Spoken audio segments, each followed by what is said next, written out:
It's always a pleasure having you guys here watching. So the pleasure is mine again. Continue, call a friend, share with a friend, let them know we're around. We discuss people's story from different walks of life. And I have my brother here this evening, inspiring artist, and man of God, and struggled, and he's going to tell you his story today. So let's hear from him. Good evening. Thanks for having you. Good evening, Brother Benton. Thanks for having me. Thanks for all the viewers as well. Yes, thanks for tuning in. Yeah, I want to share, you know, a little bit about me, of Yes. course. So we're going to start from when, your journey from Jamaica as a child growing up. So tell me As about a that. child, Yeah, growing up. I, What it was like for you growing up in Jamaica as a child. I'm from a poor family. Um, Three brothers, mother and father. My daddy was a painter. His wife, my mother, she was a dressmaker at the time. And we grew up, we went to school, we had lots of friends, went to church. Church was a must. We went to Assemblies of God Church. And we were always taking part in skits and, you know, singing and all of that. So that was really my early years in singing, basically. My mom, she played the radio all the time. She sang along. Mm. So I do my little bit just as Just well. some. Just as well. I went to the Green Hill Primary School. We all did, all four of us, four boys. I'm the second of four. We all went to the Green Hill Primary School, and afterwards, we were going into high school. I went to Rossi's. My brothers went to, one of my brothers went to me to Rossi's High School, and And yeah, this is where, because probably this is somebody watching and don't yeah, know where what I you're know. from. This is in Green Hill, Westmoreland, Jamaica, Jamaica. Yes.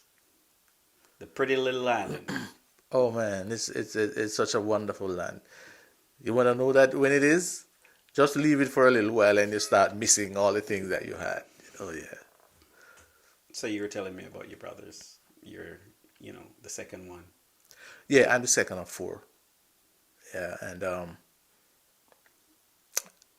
I'm happy to say that we grew with a lot of love for each other. We were always very protective of each other. We played a lot. We're very athletic, very athletic. We're always involved in some form of sports or stuff like that. I played a lot of soccer later on, but the earlier years, athletics was track and field was the main thing. And of course, we played a little occasional cricket and other sporting events. Yeah, as our friends came, we played with them. Different whatever we wanted to do, we just played something. Mm, Yeah. mm. So tell me, growing up with your mom and dad in Jamaica, and you know, you said you come from a poor family. So tell me, because poor for some people grew up in Africa, in China, in some place in China, and they go to bed without food. But basically, what you're telling me, your father was a painter. So tell me a little. Painting was not that kind of thing where you always had work. There was sometimes no work. But he was a farmer. He did his own farming in the hills of Jerusalem Mountain or Malasfield Mountain, where he's from, and in the yard he had his own backyard of food, and You eat what you grow. you eat what you grow. Yeah, we grew up learning that kind of thing. Hmm. Yeah, he had his chicken farm. We had our chicken farm. But you know what happened? At that time, you didn't realize that what you had was essentially what you really needed. The closer you are to your grown provisions, the better you are. Not the nowadays stuff that everything is processed, Hmm. right?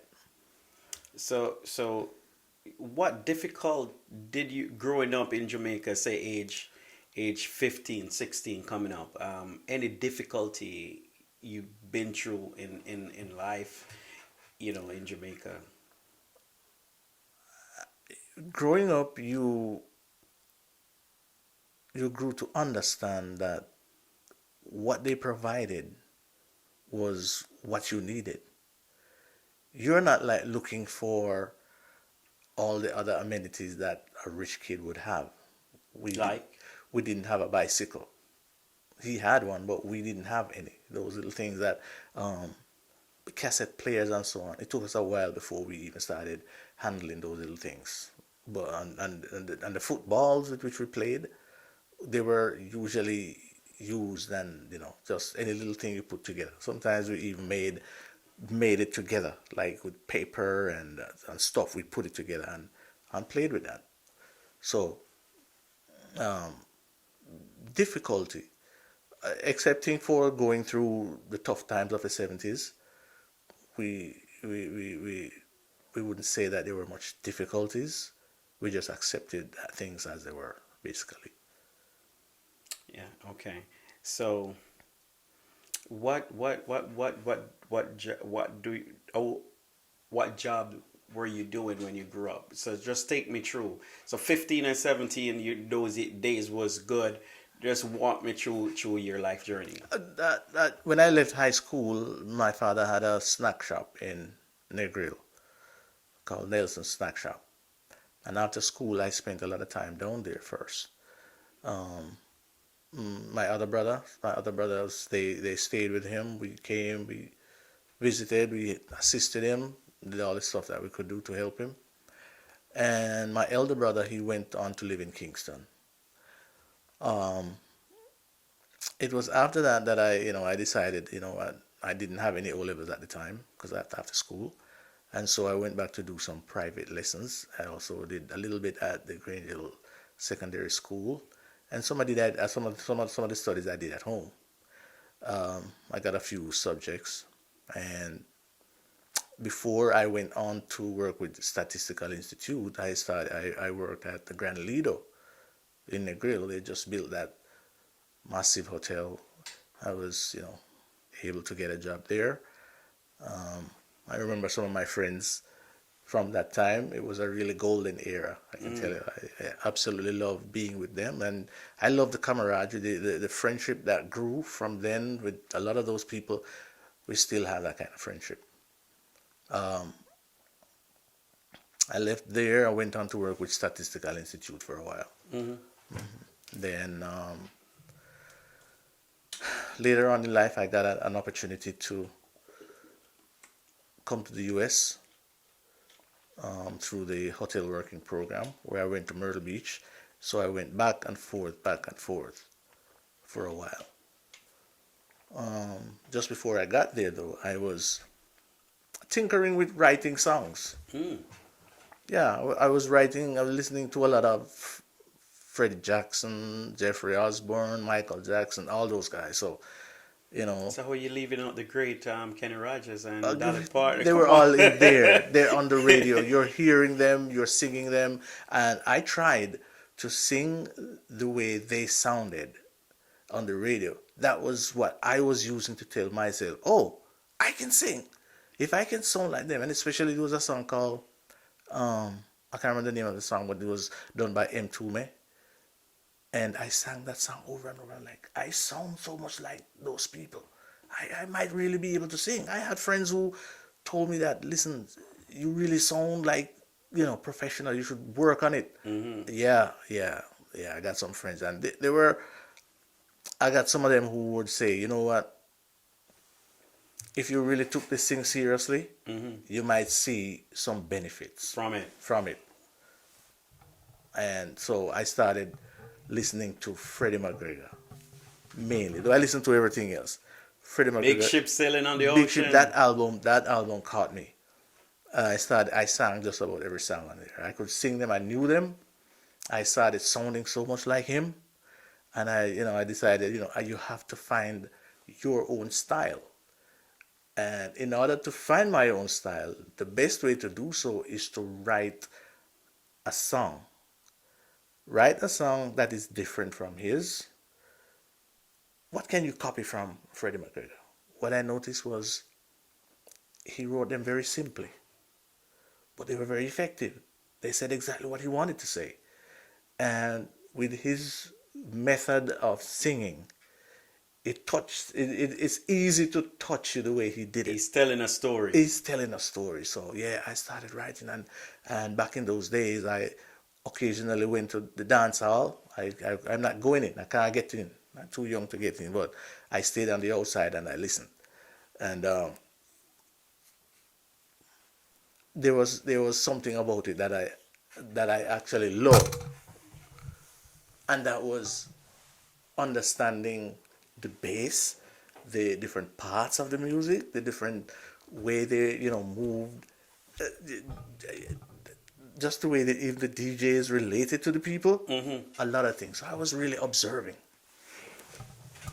I decided I needed to get closer to the music, and I went to wherever Freddie McGregor was playing.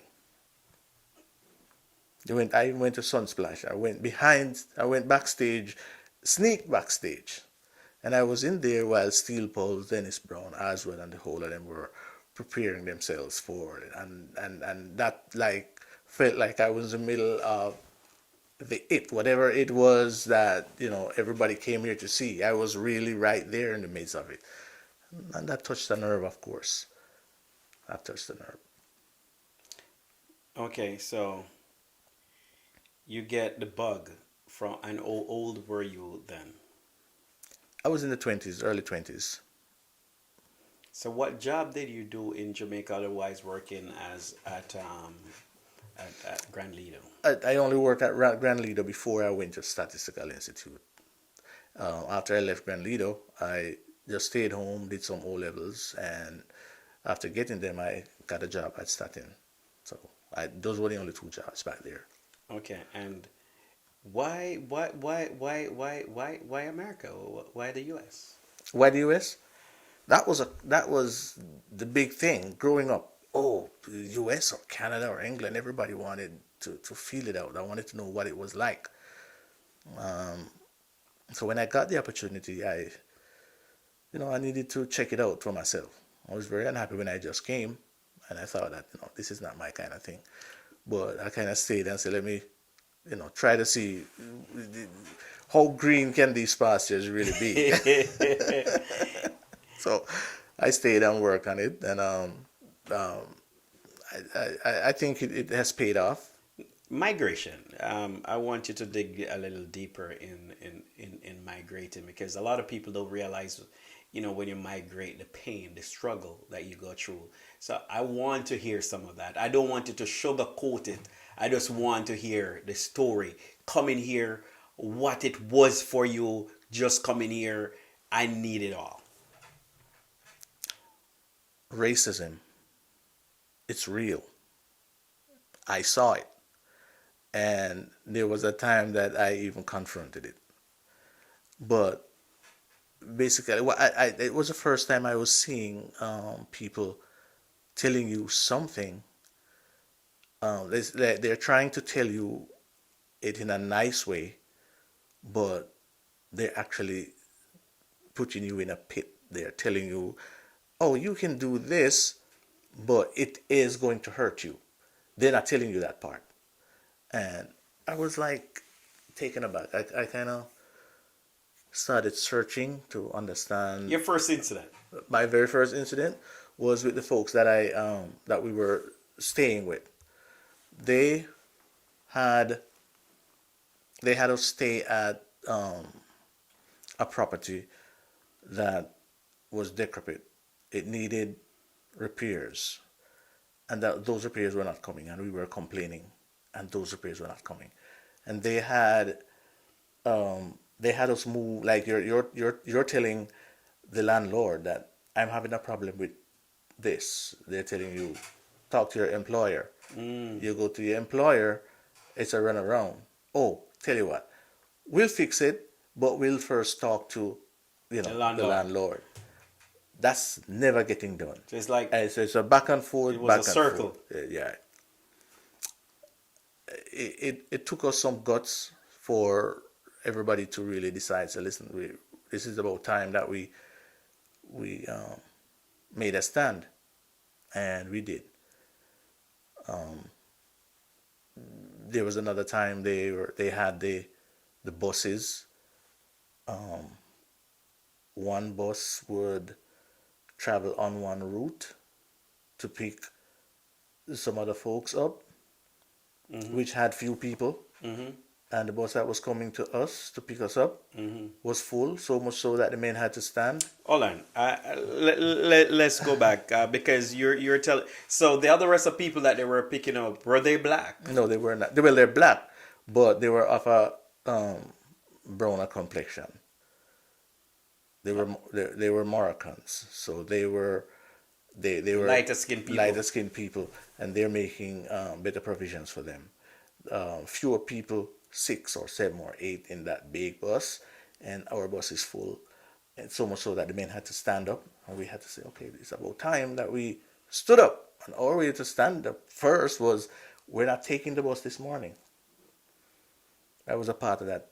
We're not taking the bus this morning, and we did not. We stayed away, and the bus came back for us. And after that, they started realizing that, listen, these guys are not serious. The bus started coming for everybody. They would pick up those Moroccans, then come over here, so that we also could get seated. So you have to take a stand. There comes a time when you have to be prepared to take a stand. Um, and this was the farm work program. Yes. Okay, because a lot of time, people in Jamaica, they see you when you come back and everything look like it's a bed of rose, and they don't know what you go through in the snow. So your first snow, how was that for you? The first snow back in South Carolina was not deadly. It's just that I wasn't prepared with all of the proper clothing. So I was cold, but the very first real snow was when I came to Vermont to work, and I saw that snow, and I was enjoying it.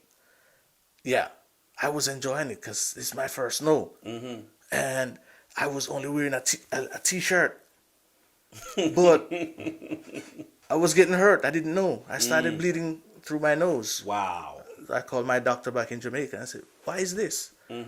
"Oh, that's pneumonia. Wow. That's pneumonia, so you need to cover up." Yeah, so now I learned, you gotta be prepared to deal with the snow. And then when you get out there to work, yes, you have to be prepared to deal with it and toughen up. Yeah, yeah. Then going back to Jamaica, um, you have there are some people who believe they don't know what's happening. Really, if you don't tell them, they don't know.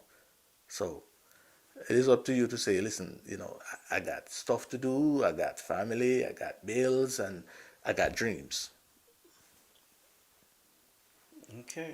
So you went to and from. So when you choose to settle here, what was that like for you? It was a pretty smooth period. I just navigated basically the systems that were offered, and it worked out. I enjoy the fact that I can always travel back and forth when I want. I mean, it is more convenient. You could also build on something. If there's something you want to do, it's easier for you to build than to have to break. If you go there, you're not able to come back to something that you already started. So, that is something that I look forward to. I enjoy that, and I would encourage anyone. Yes, if you get an opportunity to migrate and you want to do that, where it gives you an opportunity to travel back and forth, yeah, take it. Okay, and just hear what he said. You get the opportunity where you can travel to and from.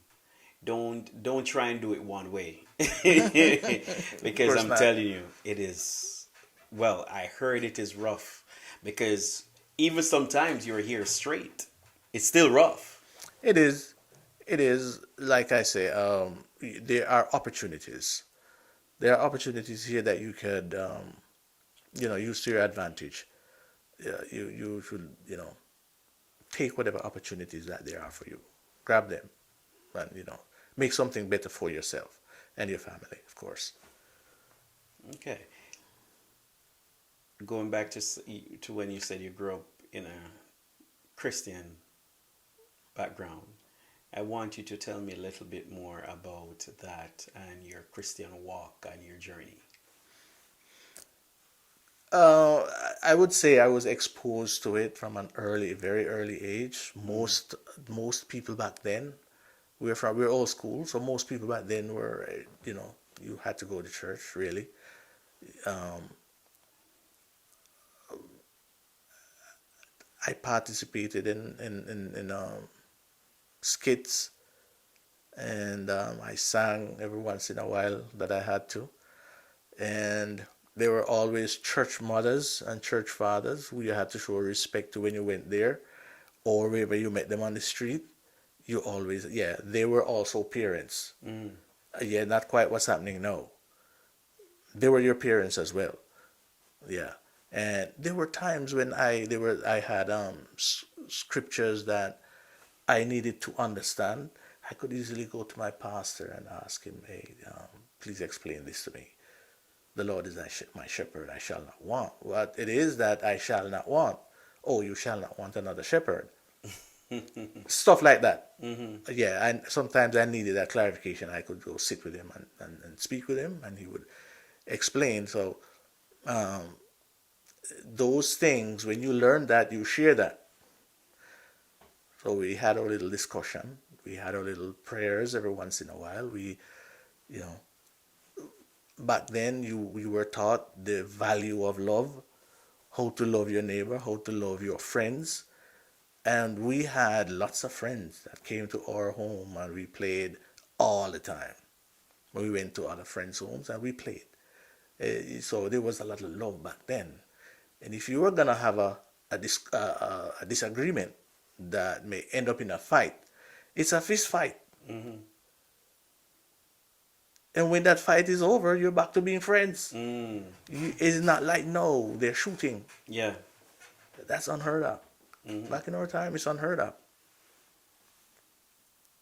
What is your fear, biggest fear living in this country? Racist police,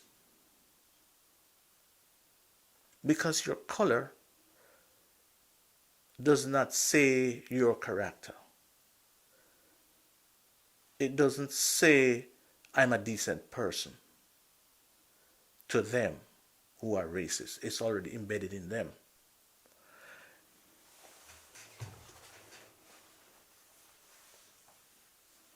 I have never committed a crime, but that doesn't stop a racist cop from thinking that, oh, he's a threat. Yeah, it is so real. It's unfortunate. Say that one more time. It doesn't your color, doesn't your character, it doesn't stop a racist cop from thinking that you are a threat because of your color. Very unfortunate. So, Me growing up, knowing love for everybody, it's a total departure from that right now. What I see, where you have to be careful as to even looking too much on a female because she may start thinking, oh, it's a sexual harassment. How do you I rape. You're using the I to rape her. that sign is a question mark on that? Hmm. Yeah, And you can rape your wife. and you can rape your wife.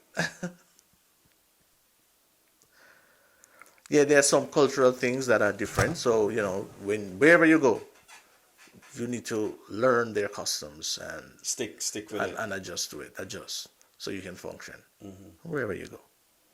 Yes, yes, yes. So, so how did you become? I mean, change in religion, and why did you? It's how it started was my daughter, her mother is a Seventh Day Adventist. So when the baby was born, she took the baby. So I followed. Hmm. And while there, the whole notion, the whole Seventh Day worshiping thing started. I started learning more. And I'm not hardening up my heart to that because there are no two ways to it. Hmm. There are definitely no two ways to it. Worship your on the seventh day. It is God's command, and basically, I mean, I followed. Okay. And the music, we're going back to the music, because I know when this album drop or when the single drop, a lot of people going to be look on you, differently. Um, so tell me, your journey where the music is concerned, and where do you want to take it? I started out basically listening, trying to understand the different dynamics, trying to understand how different players relate to what's happening. Why does Prince do this?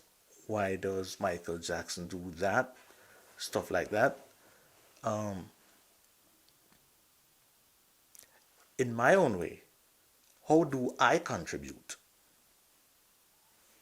I like the idea of writing because it gives you an opportunity to express what you feel.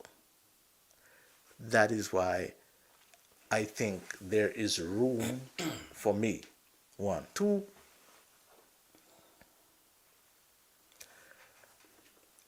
if there's something wrong and you'd like it to be addressed, you do your part to fix it.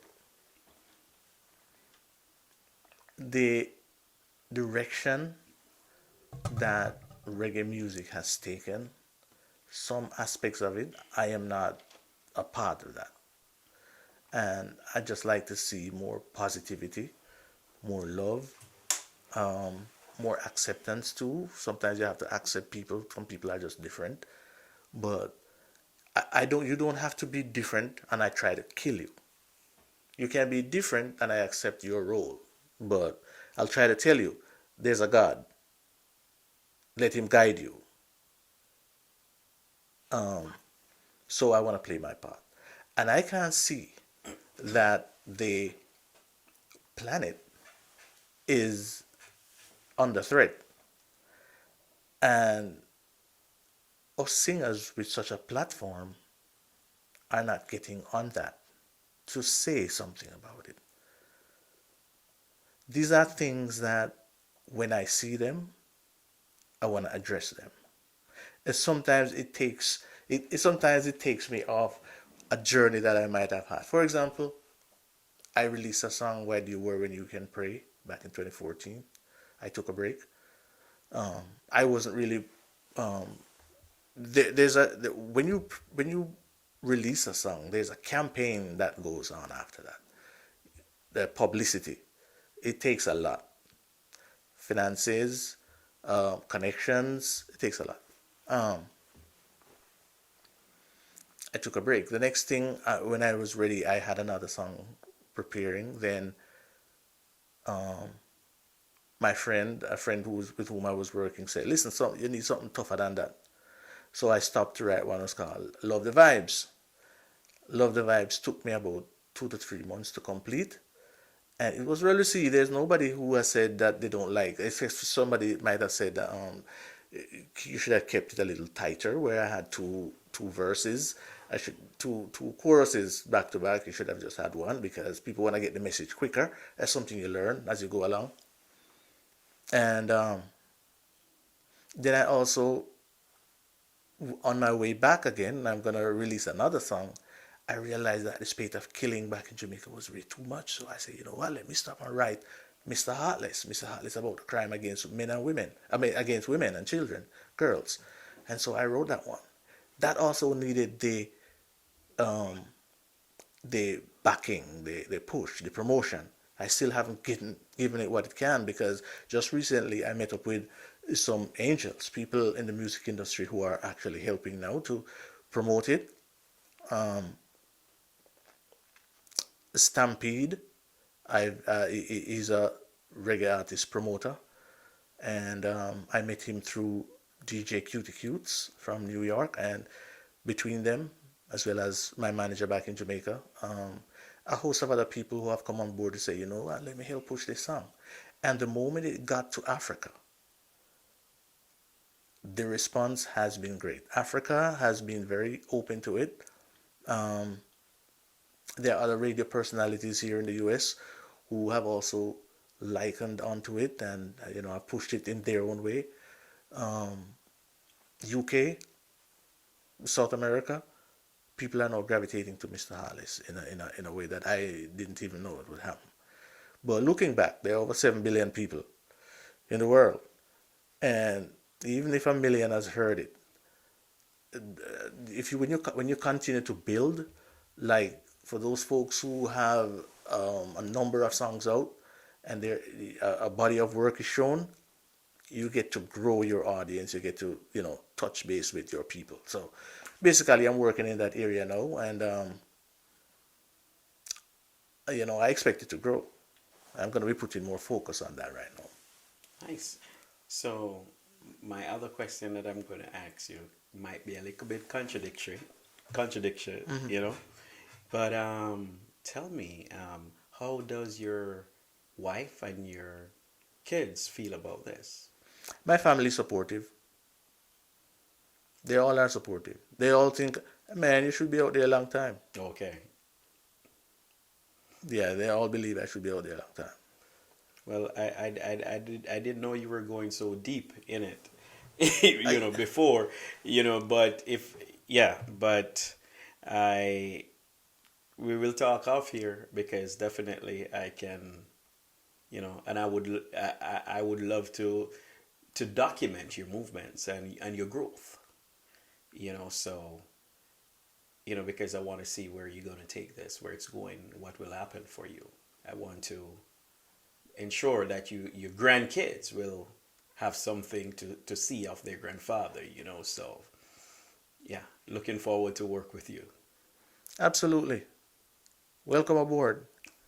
This love train is about it is okay. So I'm like everybody else. I'm not getting on a train that's not moving. And so if any of my fans, friends, family that might have left and want to get back on board, please do so. You're all welcome. This love train is moving. So the single that you have, I want you to talk a little bit more about it and what's the plan for it. Saving Mother Earth is is a song that addresses the climate change, and in it I've moved the conversation a little bit in different verses. One of understanding what is happening to what we can do to how we can get together and be a part of the whole process. So that is something too I really loved about Bob Andy and Bob Marley, the way they wrote. They move their songs from one place to the next, and at the end of the stuff you get at the end of the song, you're getting a feel of a broader sense of what it is that they're trying to say. So yeah, that is something that I just basically listened to what they did. There are so many names I could call that have done that kind of thing. Yes, but we can't call everybody's name. But yeah, Mm, as well as time goes by, yeah. you know. But after which there'll be different types of songs because it all depends on my inspiration. When I'm inspired to write a gospel song, that is the toughest one because Why? if you're not grounded you can't write a good gospel song. When I'm writing a gospel song, it requires more time. It requires more deep thought. It requires, um, if I'm writing about, for example, the chair, I'm going to write about the foot of the chair here. I'm going to write about the seat of the chair down there, but it almost come back to the chair. The chair, right?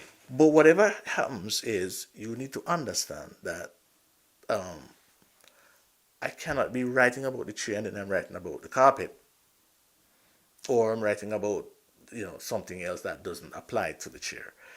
And so godliness, that godliness requires from me a lot more thought and sometimes even research. If you're going to write on the word humble or humility, you may have to get it from different verses to put it together. Mm.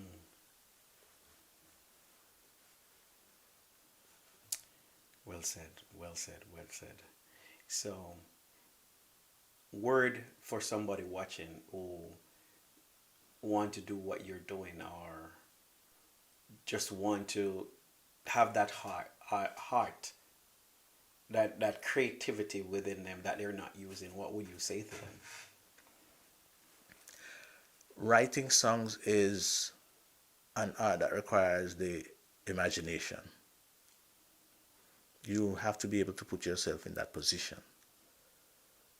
and realize that it may affect you differently. The topic, it may affect you differently. Therefore, that difference in that verse may be different from the other verse. But how you do it is by, you know what, some people, I've even written where I've had to throw stuff out. Many times I've had to change these lines. I've had to, switch the verses and put things, a little different because it needed to make sense. Don't be afraid to do that. But it's got to make sense. And, and if it's not done, it's just not done. Take your time and get it done properly. I have songs that I started writing way back when, and they're not done because I haven't decided I'm going to make this one ready yet. When I'm ready, there may be more modern things that I need to add to it. Mm-hmm. So what I do is Subtract. this is the one I'm going to work on at this time. I put it aside and I start vibing. You vibe it, and what I notice now in this modern time is that there's a new melody here. So you know what? Let me try this melody right here. So it's all about it requires focus. Okay. Okay. Your favorite Bible scripture? The Lord is my shepherd. Why? There's so much hope. There's so much hope in that the Lord, that Lord who gave his life and was resurrected, tells me that there's victory in his death and subsequently his resurrection. I'm on the winning team. Praise God. Praise God. I'm going back to something else because I just want to know, like, I think I might have to end it right here. I lose my chain of thoughts. Lose my chain of thoughts. Whoops. Wow. Yes. Man, I really want to say thank you to all the people who have come on board. As time goes by, I'll be able to call the names and all of that, but of course, we're building something now, and it's work in progress. I'm always learning. I'm blessed. I'm blessed. I got some producers that they are God-fearing producers too, and that is important. It is so important that even when I'm trying to get this song ready, and I'm working on some songs to get them ready, and here comes Brother Cecil right there in the middle to say, "Listen, I can fix this up," and he fixed that one up, and that's the one that came out. So sometimes your direction is only you can only see it from a human point. And that God, when He's working and He does His thing, accept it. Yes, yes, yes, yes, yes. It's working. Working miracles. Working miracles. Miracles. So the song you wrote, the song that is creating storm right now in the airwaves. Um, The resurgent Mr. Heartless. It is so widely loved back now, even though it was released so many years back then. okay, so you're saying, you know, you were talking to those murderers that is killing people for, you know, no, well, sometime just probably just by not paying them attention or giving them the time of day. So I just want you to go more in depth the reason why you took the time out to go so much in depth in this song. And if you could give us some parts from the song also. Back in my time, when I was younger, I could not see a man, um, trying to hurt a woman. We're not. That's not how we grew up. We were taught to be protectors. That's why part of the song is in there. I'm trying to encourage them to be something, make something of their life. Sometimes they feel hopeless, and you know, it doesn't have to be that because you are frustrated with whatever's happening around you, you take it out on somebody who you think is weaker or has less protection, and then you end up where you start killing. How do you kill somebody like for that, for the reason that some of them give? You wonder. So that song, I needed to really do that song. And I started, I stopped, I started, I stopped. I took some time to make sure, like I said about changing this and Fine changing that, tuning. fine tuning. I needed to do that. I needed to do that for that song. And I want to thank the folks who paid it, who um, suggested, do this here, do this here. The producer who made that song, he was like, I wanted like the third verse to be more solemn, a little simple thing. He said, no, raise it, let people see that you are serious about it. So when he's, let's go ahead with it. So I like the fact that they make suggestions. Yeah, I have my own idea for the song, but they make suggestions. We work it out. Hey, I don't like it, or something, or let's modify it, or something. But whatever we do at the end of the day, most times we're happy together. Well, good, because I will leave you with this. Just a little bit of this song, and you will, you know, come to your realization, the song in which he did, you know, how valuable it is. So at the end of this, we will play some of that for the people. Excellent. And good luck. Thanks for coming. Appreciate you. Thanks for having me. And please stick around. It promises to get interesting. Yeah, I've had some songs there that have been waiting for years to come out. And for those who have been patient, man, I thank you so much. I got so many names, but I won't be calling any at this point. Yeah, we got some work to do. Thank you. Your mother and father is still living? My mother is alive. She's in Toronto. My family, and I got two brothers there in Toronto. One in Atlanta, and my daughter is also in Atlanta. She's with her son and her family there, and my wife, she's probably at work, a workaholic. Well, we gotta work. We gotta work. We gotta work. We can't stay sitting down. We gotta work. Yeah. All right. Thank you again, and thank you, viewers. And it's another story today. And please share, like, and send this link to somebody you know If this really touch you, leave in the comment. What could we do different? And what would you like to see or hear? We do appreciate you. Take care. God bless. Walk safe. God Blessed bless love. you all. Blessed love.